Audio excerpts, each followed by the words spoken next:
Samsung, probably heard of them, just had their most recent Galaxy Unpacked event where they unveiled the Galaxy Z Fold 8, which is a foldable with a whole new form factor for Samsung, and is probably the most important thing that they announced at this event. I mean, even before this event, they were hyping this thing up a lot with a lot of different teasers on a different shape. I mean, they even got J-Hope in one of the teasers. The new form factor I've been talking about is this: a smaller outer screen at 5.5 inches, but a bigger 7.6-inch inner screen, which makes for an interesting looking phone with an aspect ratio of 10 by 16 and 4 by 3, which is something I and you have probably never heard of before. Like, the best word to describe this form factor is wide. And you're probably wondering, how is this form factor actually better? Because it looks worse than the foldables we have right now that look like two phones put together. Well, if you did watch a video on them with the screen unfolded, then it would be very weirdly cropped with a lot of black space since you can't fit a 16 by 9 video well on a square screen. That's where this aspect ratio comes in, because when it's unfolded, it's more like a small tablet at an aspect ratio of 4 by 3, which makes the black space a lot smaller. Like, the main examples that they gave of this form factor, or really this phone, is it's supposed to be a content consuming device. Like, if you're watching YouTube Shorts or Instagram Reels, then if you want to see what the comments are saying, you just unfold it so you can have the video and the comments. And even though you probably think it would feel weird in the hand because it doesn't look like a normal phone, with most people who have actually held this phone, they say it actually feels pretty good because you can actually reach all the corners of the phone, which is actually pretty important for something like a smartphone. Revolutionary.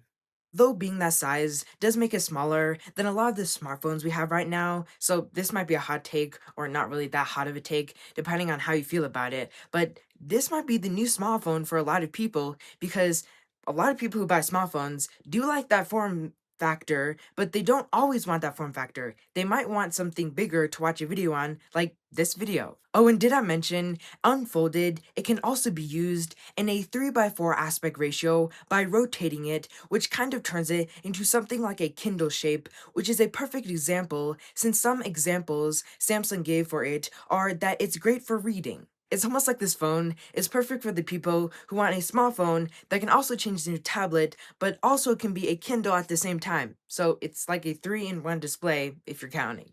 Now, the screen that does have that aspect ratio, maybe I should just say aspect because aspect ratio is so long. So the aspect is not the only cool thing of this display because it's also less creasable compared to other Samsung foldables. And just to let you know, this might get a little bit scientific, but not really, because the stuff that allow it to be less creasable are a mixture of a titanium alloy film and a flexible titanium plate, which makes for less of a visible crease. There is still a crease, but it's less visible.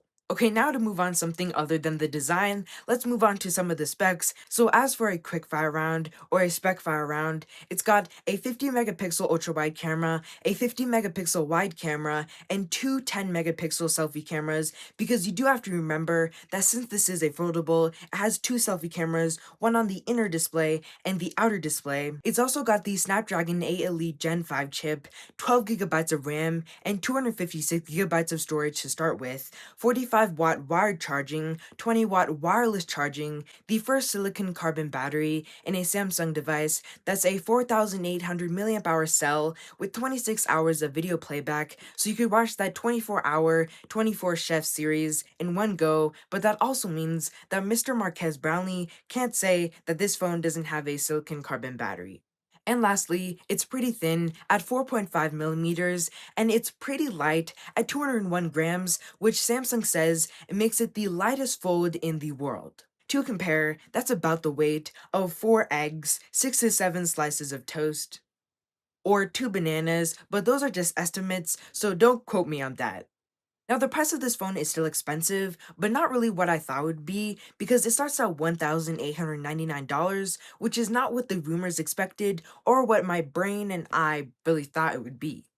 Oh, and I kind of wasn't telling 100% of the truth earlier when I said we weren't going to talk about the design, because we are going to talk about the colors, which are graphite, cream, lavender, and an online exclusive pistachio.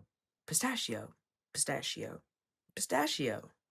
So my take on what Samsung is doing with this new Galaxy Z Fold 8 is that they're basically doing what they did last year with the thin phones. Because if you remember, back in 2025, when the rumors about the iPhone Air were coming out, Samsung was just like, here's our thin phone, the S25 Edge. And later on in the year, the iPhone Air did eventually come out. Now there's rumors that Apple will come out with the foldable this year that has a size similar to this one, and now that Samsung is coming out with the Z Fold 8 and it looks like this, there could be a similar story. Coincidence? Maybe, maybe not.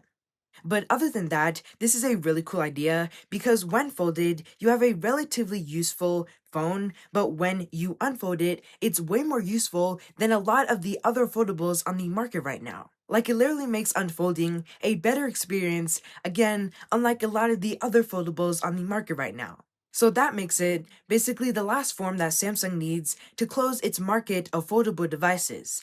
The Flip is for the people who want a phone that can get smaller. The Fold is for people who like to multitask. And this one is for the people who want a pretty normal phone that can turn into a tablet or basically a Kindle when they need it to. So in simple terms, a hamburger, a hot dog, and I guess you could say a sandwich because it's like unfolded, it's like wider. So with all of that said, I'm gonna give the Samsung Galaxy Z Fold 8 an exclamation point, because when you have it folded, it's a pretty normal phone, just a little squatter, but when you unfold it, it's basically a tablet. And I do know there are some downsides to this form factor, but just think about it. This is a small phone. But I would like to clarify that this is not the first foldable with this different aspect ratio. That title, at least to my knowledge, goes to the Huawei Pura X Max. So if you like small phones, but still want a bigger screen sometimes, or you just want a more unique phone compared to all those rectangles out there, and you have the budget and kind of want to be a beta tester, then this phone is basically perfect for you. So thanks so much for watching this video, and if you did enjoy this video, please consider press that subscribe button. Bye.